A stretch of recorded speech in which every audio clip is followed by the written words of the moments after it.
One would have thought that Tinubu would have used this opportunity to prove to the northern cabals or northern political elites that they are not born to rule or they are not the owner of Nigeria. But unfortunately, the influence of dominance of the northern cabals or northern political elites and the traditional rulers are overwhelming to the point that Tinubu seems to be confused and trapped in a very serious confusion or dilemma on how to surmount this mountain before him, the mountain of dominance and influence by the northern cabals being trusted on him. Is quite very revealing as his presidential media aide in the person of Daniel Bwala failed to convince all asunder the entire Nigerian populace. How could that be possible for Daniel Bwala to disengage or to separate the northern political elite from the masses? Recall that the northern political elite and the traditional rulers or institutions from the north had become a strong force to reckon with, and whatever they decide or position they maintain based on their shared value or interests, of course, is to protect their political interests and dynasty, especially as it's come to this tax reform issue that have become a national dilemma, as the North have thrown their weight against the implementation of this tax reform. Now, of most recent, the entire northern governors, the political elites, and the traditional rulers, institutions within the northern part of the country had a very serious meeting and came up with a communique that defines the entire position of the northern people in matters bordering on the tax reform bills, vehemently resisting the implementation, rejecting it in total, that will amount to the impoverishment of the entire northern people. It was orchestrated to keep the north in the dark and in the course of retrogression. Now the question is, how come suddenly that the tax reform was intended or targeted against the north? What was the tax reform trying to address? Of course, it might not be all perfect, but it was intended to address the imbalance in the system. The northern population or the northern people believe they have the population. And if you have the population, the tax reform bill would be to your advantage, because it's the people that remit tax to the government. Now, if the southern population do not feel threatened by the tax reform, which is purely based on productivity and remittance to the government, that whatever you are able to generate within your own region, you should also enjoy a certain benefits or advantage by virtue of the fact that you are productive within your own region. Now, if the northern people or the northern governors, the northern traditional rulers and councils of elders believe that they have the population and the population should be considered an advantage, unfortunately, they are trying to make impression that the population they have, in quotes, is a disadvantage to them. Because you cannot tell us that you have no reason why the entire northern council or elders or decision-making bodies will throw their weight against the tax reform, which was meant to address the imbalance in the system.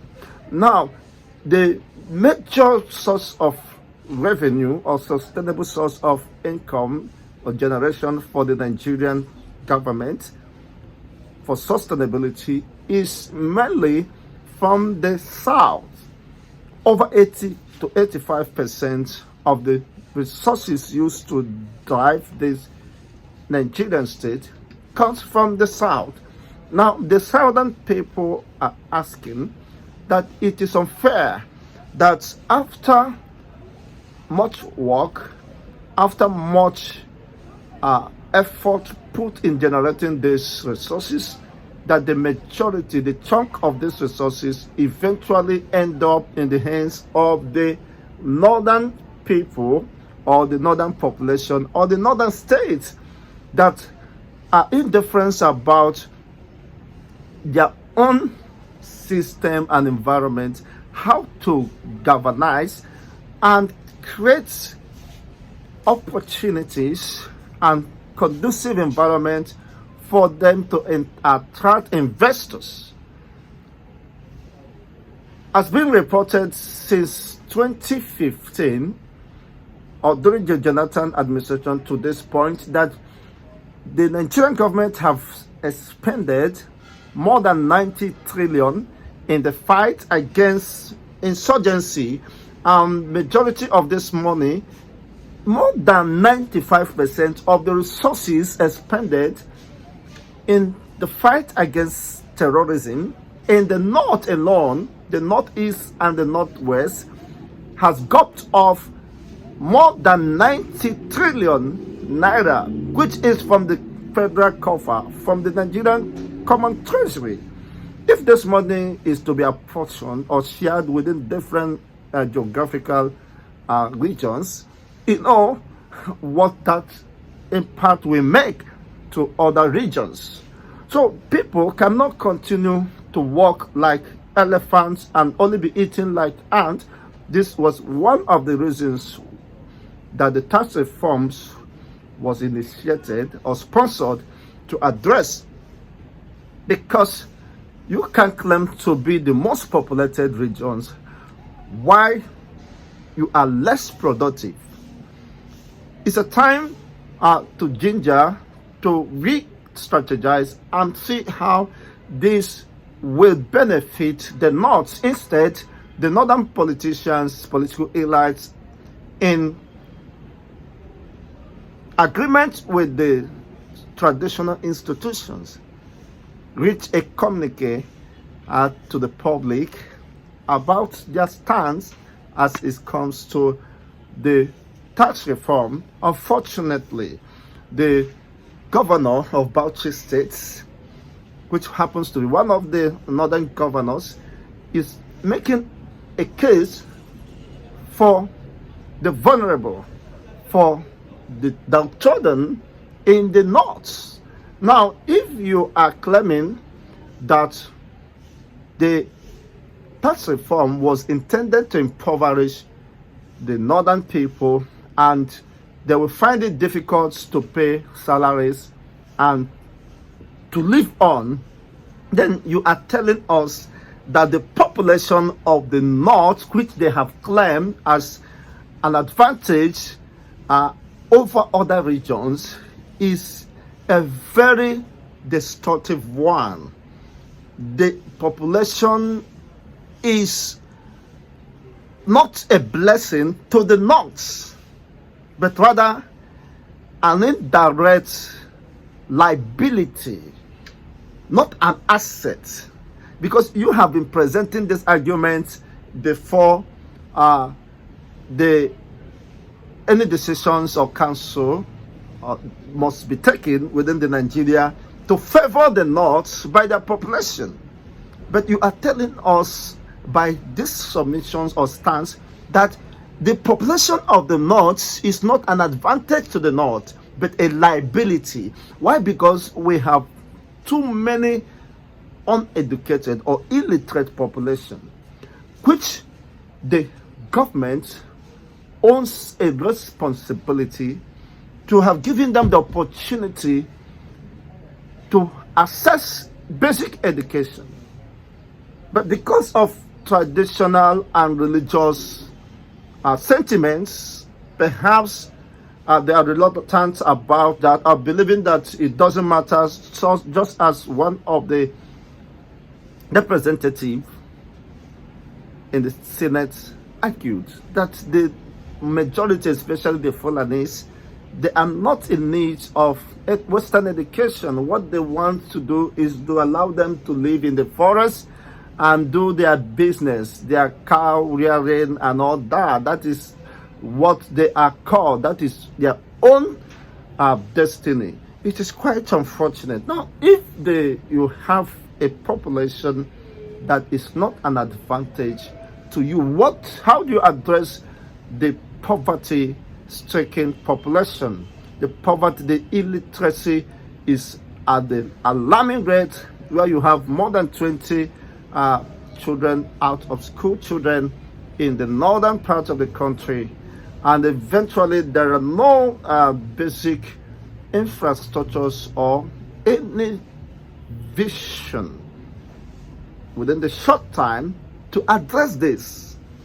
No wonder the former president of Nigeria, Olusegun Obasanjo, once made a submission that the population of the uneducated children are just instruments or potential instruments in the hands of the terrorists, the Boko Haram and other ISWAPs and Lakurawas, for recruitment. And this has been happening because they cannot question the veracity of such assertion. Why should we go and be used as an instrument of destruction rather than enhancing the welfare and the well-being of the society?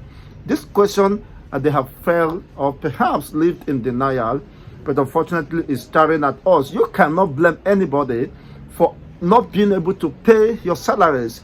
You said you have a state, and those state is created to be viable or supposedly viable. That does not change anything. What the governor should have done is to be ashamed of himself, coming out to tell the world that they cannot survive without the Southerners. That is just the interpretation of that submission or the interview he granted with the Channels Television. I watched it. He said the North cannot survive except with the South. They can't pay salaries. I mean, what stops you from creating an opportunity that will attract and a conducive environment for people to strive? But unfortunately today, the North is being deserted as a result of the crisis enveloping the entire country. Most of the northern LGAs, local governments, has been overrun and overtaken by the terrorist group. And these are the same terrorist group that one of the political allies or ex-president of Nigeria said that they are his bloodline.